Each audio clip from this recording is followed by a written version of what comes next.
صدقے میں آقا سارے جہاں کو دین ملا، بے دینوں نے کلمہ پڑھا، لا الہ الا اللہ۔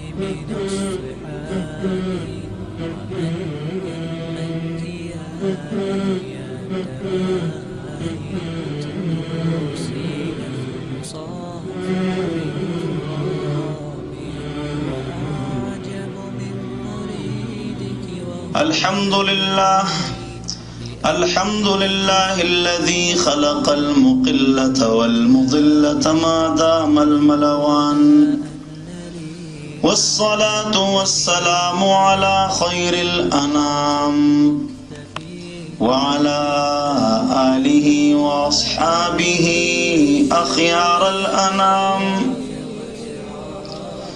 أما بعد فأعوذ بالله من الشيطان الرجيم، بسم الله الرحمن الرحيم،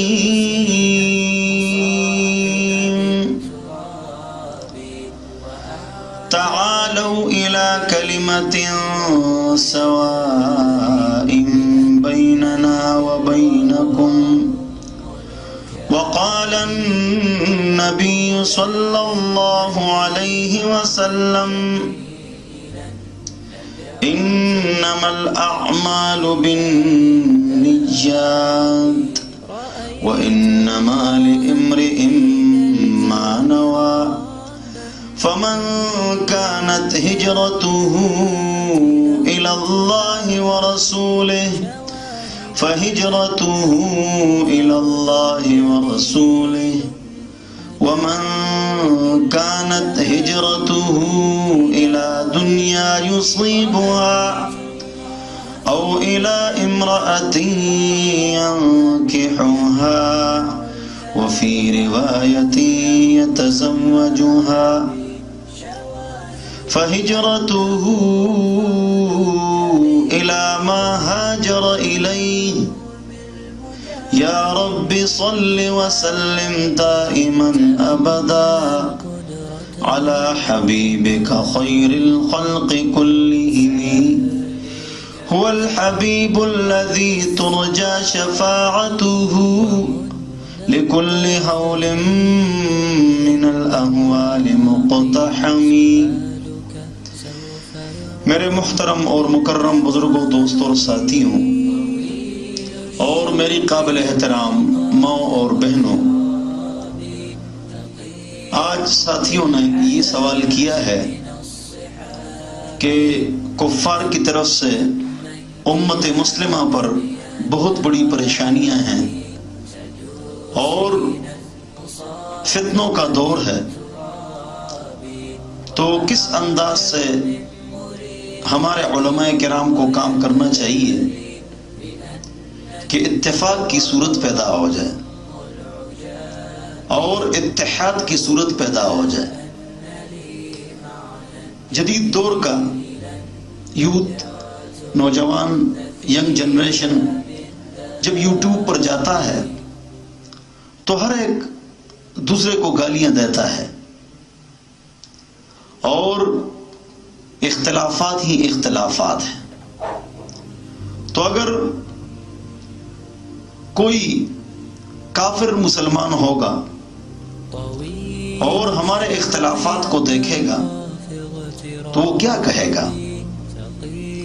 تو امت کو جوڑنا ہے، ہر ایک دوسرے کی عبارتوں کو نقل کر کے، قطع برید کر کے، کانٹ چھانٹ کر کے ایک دوسرے پر الزامات لگاتا ہے اور امت شدید اضطراب کا شکار ہے۔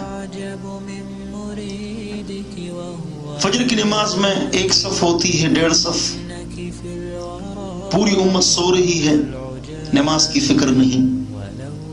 ہر گھر میں گانے بجانے کے آلات، فلمیں، ڈرامے ہیں، اور امت بدکاری اور شراب میں پڑی ہوئی ہے، اس کا غم اور فکر نہیں۔ امت نے رونا چھوڑ دیا ہے، کوئی عالم رونے پر تقریر نہیں کرتا۔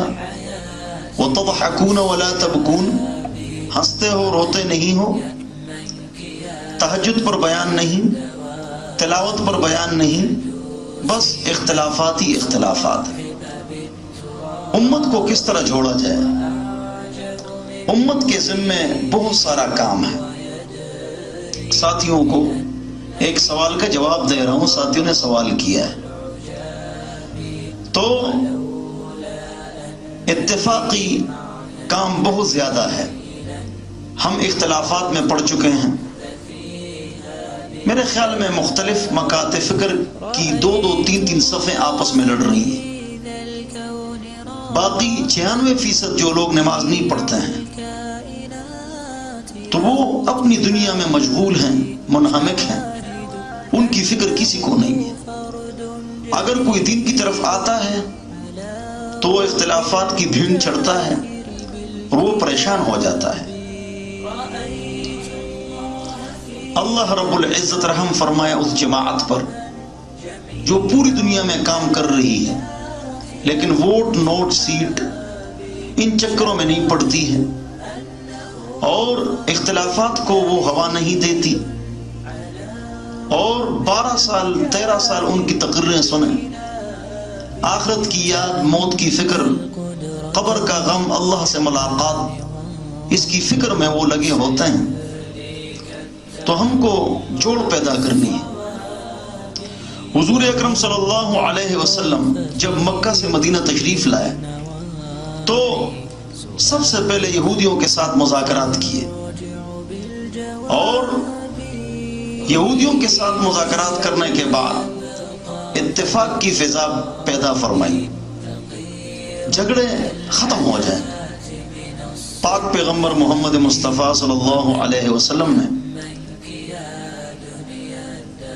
اختلافات کو ختم کیا۔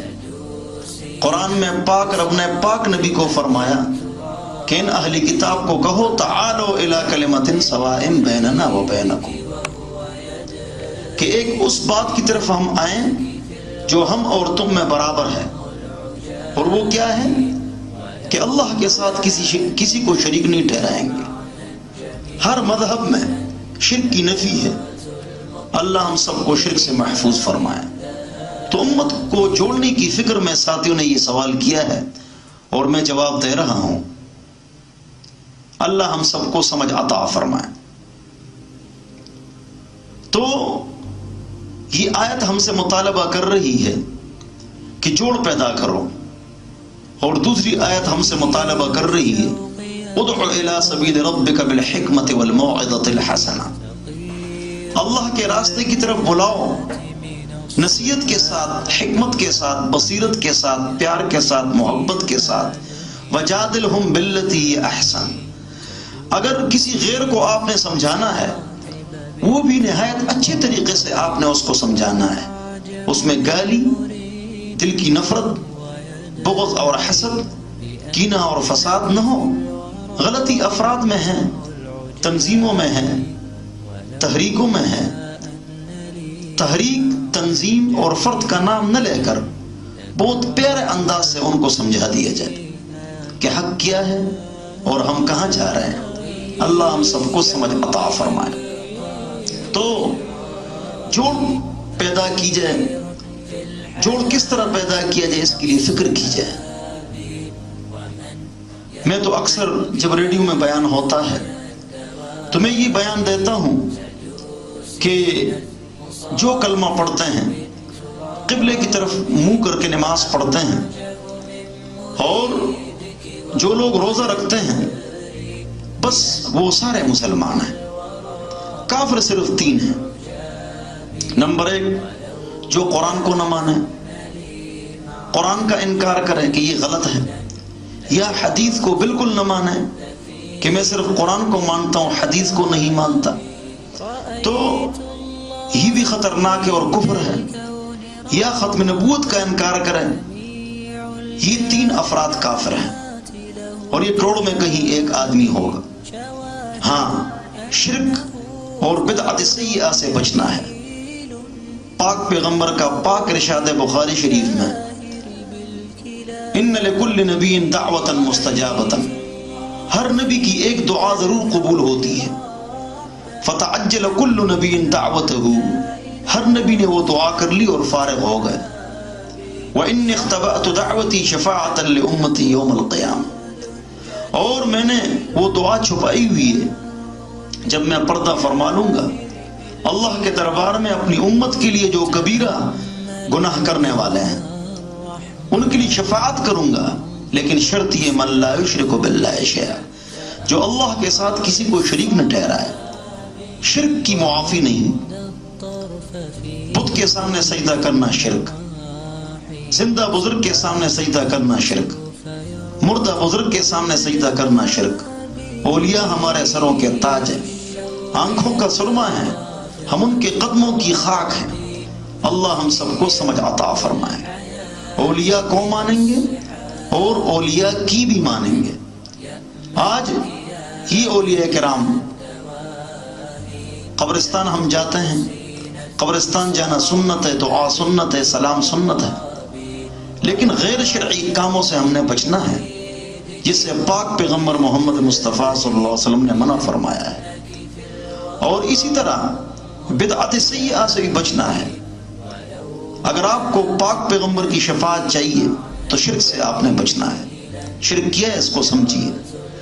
اور اگر آپ کو پاک پیغمبر کے ہاتھ کا حوض کوثر چاہیے تو آپ نے بچنا ہوگا بدعت سیئہ سے۔ حضور اکرم صلی اللہ علیہ وسلم صحابہ، تابعین اور تبع تابعین کے بعد اس کے بعد وہ کام جو دین کے نام پر کیا جائے، دین کے نام پر، دین سمجھ کر، دنیا کا کام یہ بدعت نہیں، دنیا کے نئے نئے کام، نئی نئی چیزیں، ایجادات، یہ بدعت نہیں۔ تبع تابعین کے بعد 220 ہجری کے بعد آخری تبع تابعی کا انتقال ہو چکا ہے، تو اس کے بعد جو دین کے نام پر اضافہ ہے تو وہ بدعت ہے، بدعت سیئہ ہے۔ تو نبی کی شفاعت چاہیے تو شرک سے بچیے، نبی کے ہاتھ کا حوض کوثر چاہیے صلی اللہ علیہ وسلم تو بدعت سے بچیے۔ کافر صرف 3 ہے، میں نے آپ کو بتا دی، امت کو جوڑنا ہے، چاہے کوئی اوپر ہاتھ باندھے یا نیچے، چاہے کوئی رفع دین کرے یا نہیں۔ حرم میں آپ نے دیکھا ہوگا کہ وہ رفع دین کرتے ہیں بعض رات، اور غیر ملکی زیادہ ہوتے ہیں تو وہ نہیں کرتے ہیں۔ اسی طرح وہاں جمعے کی 2 اذانیں ہیں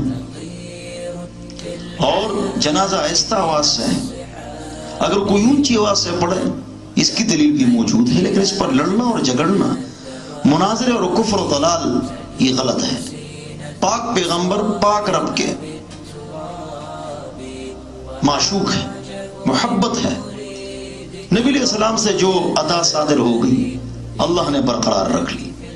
دونوں طرف دلائل ہیں، حضرت علامہ انور شاہ کشمیری رحمۃ اللہ علیہ فرماتے ہیں کہ دونوں طرف دلائل ہیں، لہٰذا اس پر لڑنا، مناظرے، اور یہ ٹھیک ہے اور دوسرا بالکل غلط ہے، یہ بات غلط ہے، دونوں طرف دلائل ہیں، لڑنا جھگڑنا اچھی بات نہیں۔ تو اللہ ہم سب کو جوڑ نصیب فرمائے۔ ہر ایک دوسرے کے خلاف بولتا ہے، عبارتیں پیش کرتا ہے، حوالے پیش کرتا ہے، کتابیں دکھاتا ہے، تو کون ٹھیک ہے اور کون غلط ہے؟ تو ہم نے سوچنا ہوگا، ہم نے اتحاد کی فضا پیدا کرنی ہوگی۔ آج کفر عالم اسلام کے خلاف چڑھ دوڑا ہے، وہ سب کو مارتا ہے، وہ نہیں دیکھتا یہ دیوبندی ہے، بریلوی، جماعت اسلامی ہے، کون ہے، سب کو مارتا ہے۔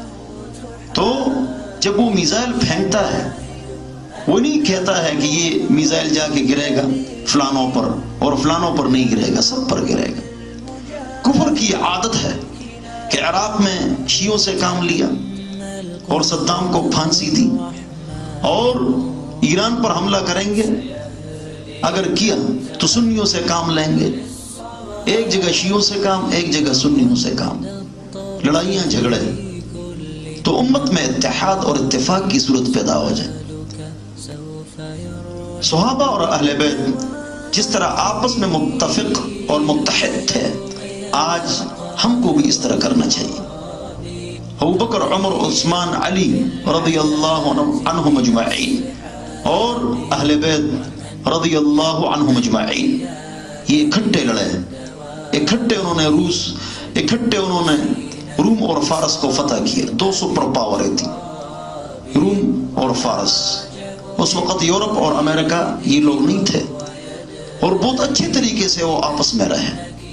حضرت علی رضی اللہ عنہ نے جتنے ان کے بچے تھے 20 سے زیادہ، ایک بچے کا نام ابو بکر رکھا، دو بچوں کا نام عمر رکھا، عمر الاصغر، عمر الاکبر، اور عثمان، عائشہ نام رکھا۔ انساب ابی طالب، تاریخ الیعقوبی، بہار الانوار، آپس میں ان کی محبت تھی۔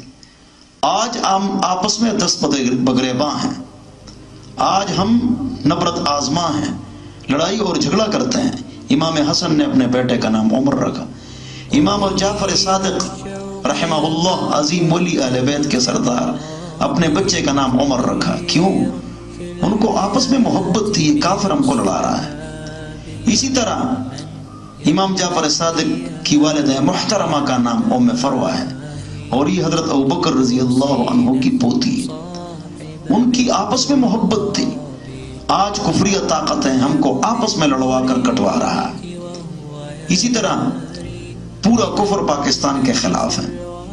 کبھی گلگت کے حالات خراب ہے تو کبھی بلوچستان کے حالات خراب ہیں، کبھی آپس میں لڑواتے ہیں، کبھی کراچی کے حالات خراب ہیں۔ اللہ پاکستان ایٹمی قوت، تمام مسلمان ممالک اور اللہ تعالیٰ اسلام کی حفاظت فرمائے، اور اللہ ہم سب کو امن، چین، محبت، سکون، صبر، شکر، عاجزی، انکساری، ہر ایک کے اوپر اچھا گمان اللہ ہم سب کو نصیب فرمائے۔ بغض سے، حسد سے، کینے سے، فساد سے، بے اتفاقی سے، شرارت سے، تکبر سے، بدگمانی سے اللہ محفوظ فرمائے۔ تو امت کو جوڑنے کی فکر کی جائے، کسی طریقے سے امت کو جوڑا جائے۔ 97.5% مسائل پر اتفاق ہے، 2.5% مسائل میں اختلاف ہے۔ وہ جو 2.5% ہیں اس میں بھی اکثر مسائل وہ افضل اور غیر افضل کے ہیں، اور بہت کم مسائل ایسے ہیں جو کفر اور شرکیہ ہیں۔ تو اتفاقی کام بہت سارا پڑا ہوا ہے، تو ہم شرک کی نفی کریں گے، بدعت سیئہ کی نفی کریں گے، سنت پر آئیں گے، اللہ کے حکم کو مانیں گے، نبی علیہ السلام کے طریقوں پر چلیں گے۔ اللہ کے حکم اور نبی کے طریقے پر ہم آ گئے، اختلاف ختم۔ سنت جو ہوتی ہے وہ عام ہوتی ہے، بدعت جو ہوتی ہے وہ خاص ہوتی ہے۔ سنت کو ہر ایک مانتا ہے، بدعت کو کوئی مانتا ہے، کوئی نہیں مانتا ہے۔ سنت جو ہوتی ہے اس پر اتفاق اور اجماع، اور بدعت میں اختلاف۔ ہر علاقے کی سنت ایک ہوتی ہے، ہر علاقے کی بدعت الگ الگ ہوتی ہے۔ تو ہم نے اگر توحید کو پکڑ لیا اور سنت کو پکڑ لیا، اور اس کے ساتھ ساتھ توحید ایسی نہ ہو جس میں ائمہ مجتہدین اور بزرگوں کی توہین ہو، اور اسی طرح عشق محبت ایسی نہ ہو جس میں شرک ہو۔ عشق محبت میں ہم ایسے نہ چلے جائیں کہ ہم سے شرک اور بدعت ہو جائے، اور توحید میں ایسے آگے نکلنا کہ ہم اسلاف، ائمہ مجتہدین اور اولیاء اللہ کی توہین کریں۔ اولیاء اللہ کون ہیں؟ اہل بیت ہیں۔ اولیاء اللہ کون ہیں؟ صحابہ کرام ہیں۔ اولیاء اللہ کون ہیں؟ بخاری اور مسلم ہیں۔ اولیاء اللہ کون ہیں؟ چاروں ائمہ ہیں۔ اولیاء اللہ کون ہیں؟ علی، حسن، حسین ہے، تقی، نقی، امام کاظم ہے، امام جعفر صادق ہے رحمہم اللہ۔ یہ سارے اولیاء ہیں، یہ سارے بزرگ ہیں، سارے ہمارے سروں کے تاج ہیں، ہماری آنکھوں کا سرما ہے، ہم ان کے قدموں کی خاک ہیں۔ تو یہ اولیاء ہیں۔ ولی وہ نہیں جو عورتوں سے اختلاط کرے، ولی وہ نہیں جو دین کو کاروبار بنائے، ولی وہ نہیں جو فجر کی نماز میں غیر حاضر ہو، ولی وہ نہیں جو 5 وقت نماز نہ پڑھے، ولی وہ نہیں جس کے بدن میں سنت نہ ہو، ولی وہ نہیں جس کی بیٹی اور بیوی بے پردہ ہو، ولی وہ نہیں جو عورتوں کو سامنے بٹھا کر بے پردگی کرے، ولی وہ نہیں جس کے پاس بیٹھ کر دنیا یاد آ جائے، ولی وہ ہے جس کے پاس بیٹھ کر اللہ یاد آ جائے۔ اولیاء اللہ کون ہیں؟ ان کی 10 نشانیاں میں نے بتا دی. ان کی شادی غمی سنت کے مطابق ہو. جو بھی اسلام کا دعویٰ کرے، جو بھی پیری مریدی کا دعویٰ کرے، جو بھی لیڈر بننے کا دعویٰ کرے، اس میں دیکھو کہ 10 باتیں ہیں یا نہیں. اگر 10 باتیں ہیں تو ہمارا لیڈر ہے. اگر اس میں 10 باتیں نہیں ہیں تو وہ اسلام کے نام کو یا لیڈر کو استعمال کر رہا ہے. اور اللہ ہم سب کو محفوظ فرمائے. ہمارا ہر لیڈر چاہے دینی ہو یا دنیاوی لیڈر ہو، اس میں 10 باتیں ہوں گی. کیوں؟ ہم مسلمان ہیں. پاکستان کا مطلب کیا ہے؟ لا الہ الا اللہ. تو ضروری ہے کہ ہم اتفاق اتحاد اس پر آ جائیں. اس لیے شرع و قدرت مفتی میں ہے وَكُلُّ قَوْلٍ جَاءَ يُنْفِي الْكُفْرَ عَنْ مُسْلِمٍ وَلَوْ ضَعِيفًا أَحْرَى. ایک آدمی ایک بات کرے یا ایک کام کرے، اس میں کفر کے 99 احتمالات ہو، ایک احتمال اسلام کا ہو. آپ اسلام کے احتمال کو دیکھیں اور اس پر مسلمان ہونے کا فتویٰ لگائیں. یہ ہمارے فقہ کا قانون ہے. وَكُلُّ قَوْلٍ جَاءَ يُنْفِي الْكُفْرَ عَنْ مُسْلِمٍ وَلَوْ ضَعِيفًا أَحْرَى. آج ہم معمولی باتوں پر شرک اور کفر اور دار اسلام سے خروج کے فتوے لگاتے ہیں. اللہ ہم سب کو سمجھ عطا فرمائے. اپنے عقیدے کو درست کرو، اس میں توحید ڈالو، شرک نکالو. اپنے عمل کو درست کرو، بس عمل میں سنت لاؤ، بدعت بھاگ گئی. اور اپنی عبادات کو ٹھیک کرو.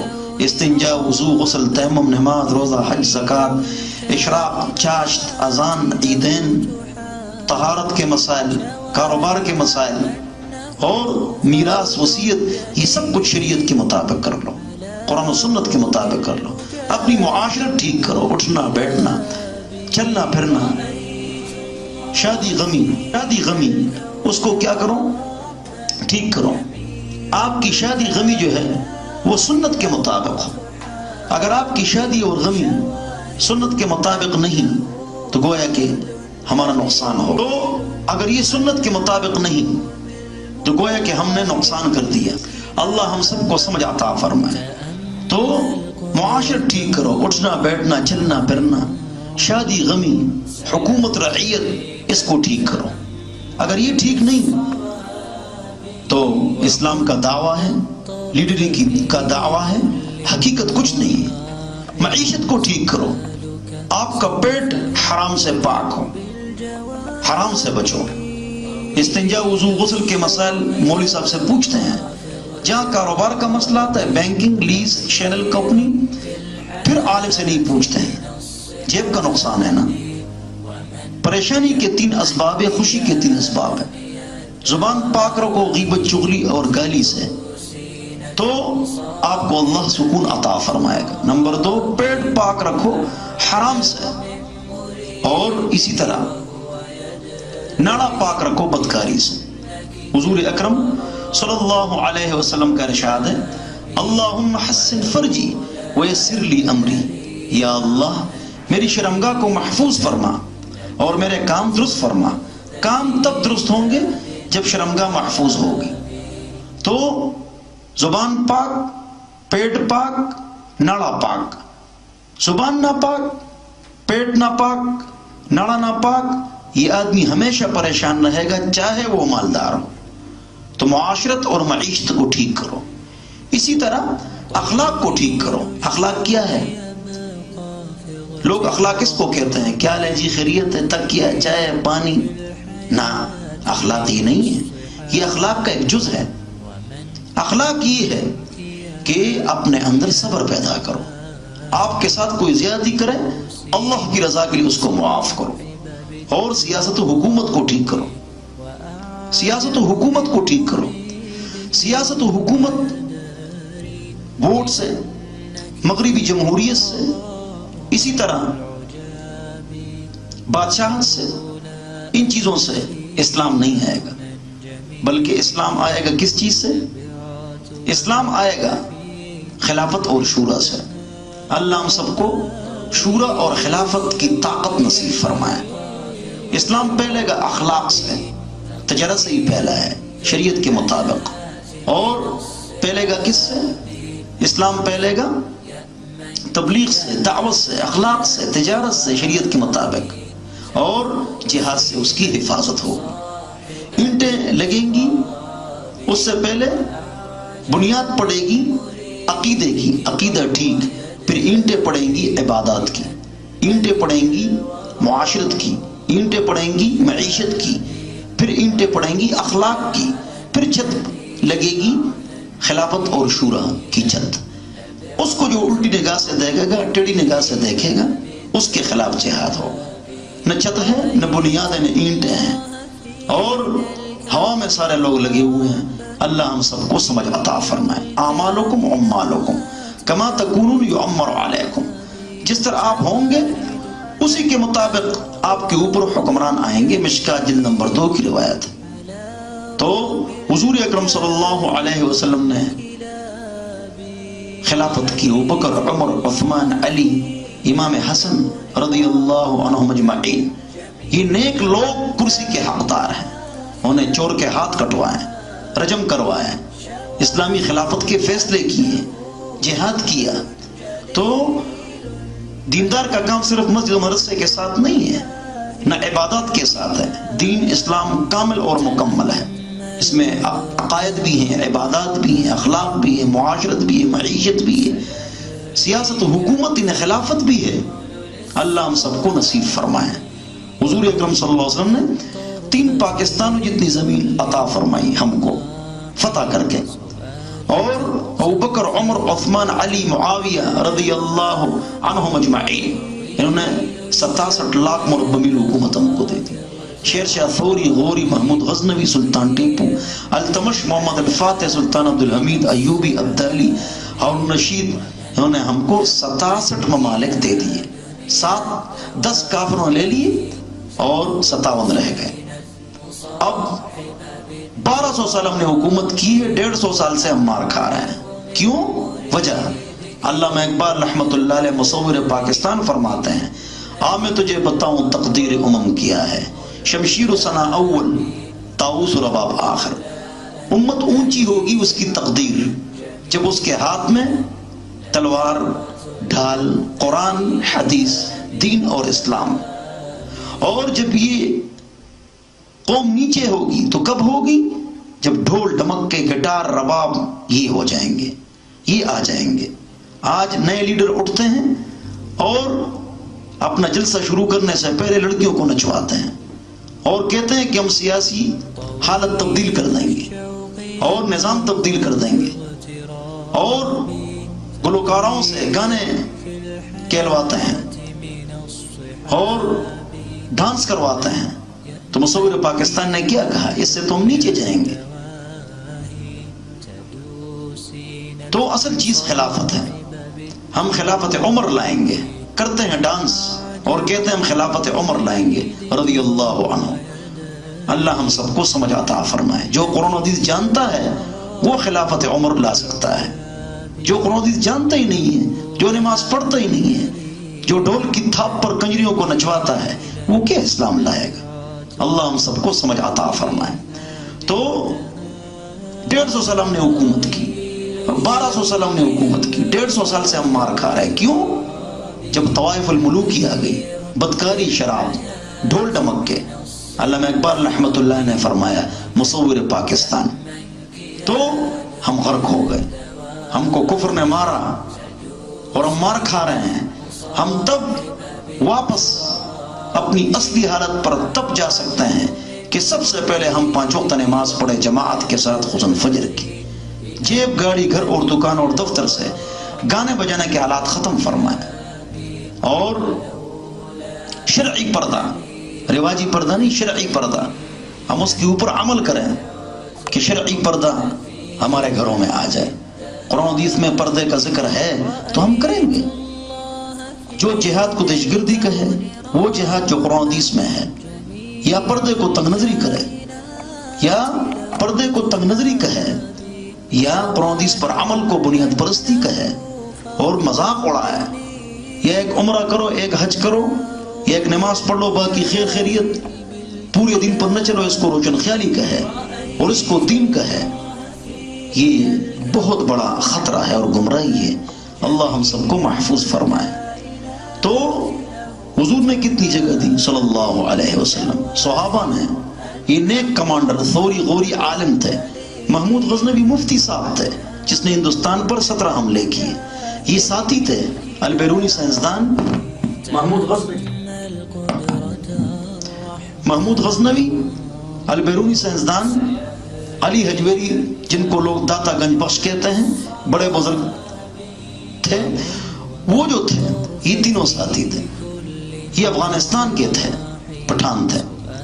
حسن عبدال، یہ حسن رحمت اللہ علیہ بھی افغانستان کے پٹھان تھے. ان دونوں کے ہاتھ پر پورا حسن عبدال اور پورا پنجاب مسلمان ہوئے. 10-10 لاکھ افراد مرہٹے ہندو نے ان کو قتل کیا. محمود غزنوی نے قسم کھائی افغانستان میں کہ میں پنجاب کے مسلمان بھائیوں کا بدلہ لوں گا. تو وہ گئے، 17 حملے کیے اور 10 لاکھ مرہٹوں کو قتل کیا اور بدلہ لے لیے. یہ تھی محبت پنجاب اور پٹھان میں. آج پنجاب اور پٹھان آپس میں لڑ رہے ہیں، نعوذ باللہ. خیبر پختونخوا میں پنجابیوں کے خلاف لطیفے اور صوبہ پنجاب میں پٹھانوں کے خلاف لطیفے. تو جوڑ تو نہیں آئے گا، یہ توڑ آئے گا. ہم سب مسلمان ہیں، ہمارے اللہ ہیں، ہم اللہ کے ہیں، اللہ ہمارے ہیں، ہم سب کے ہیں، سب ہمارے ہیں.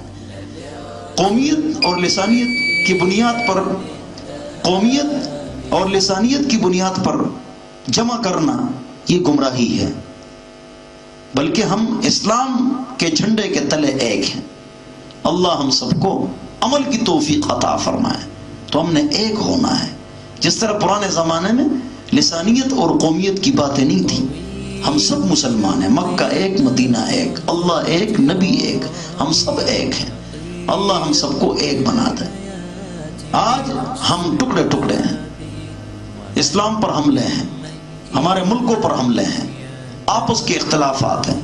امت کا کیا بنے گا؟ اللہ ہم سب کو جوڑ نصیب فرمائے.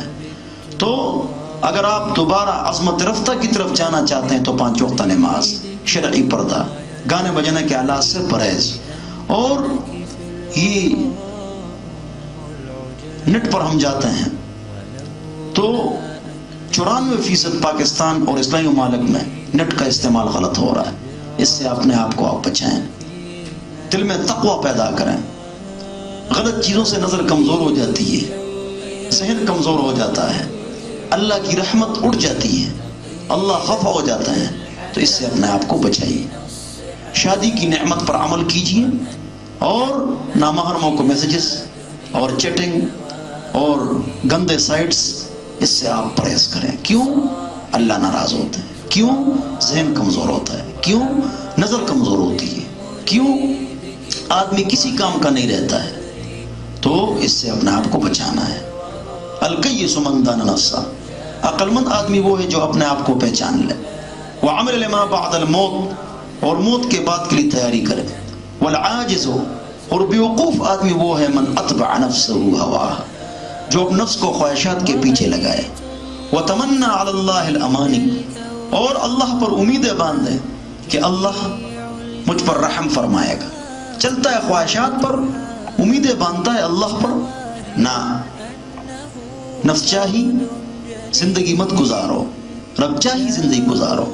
تقریر کا مقصد یہ ہے جو پابندی سے تم لوگ گناہ کرتے ان کو چھوڑو، اتحاد اور اتفاق کے ساتھ ساتھ گناہوں کو چھوڑو.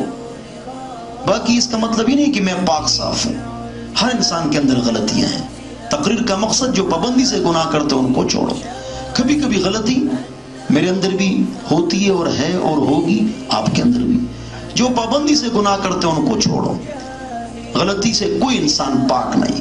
داغ داغ مت کو سب داغ دار ہیں، بے داغ بس وہی جو پروردگار ہے.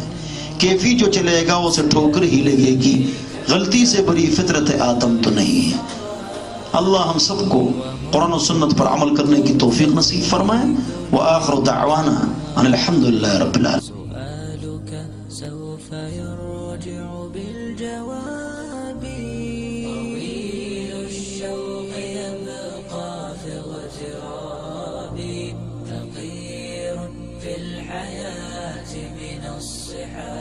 کوئی ہے فرمان رسول اللہ، لا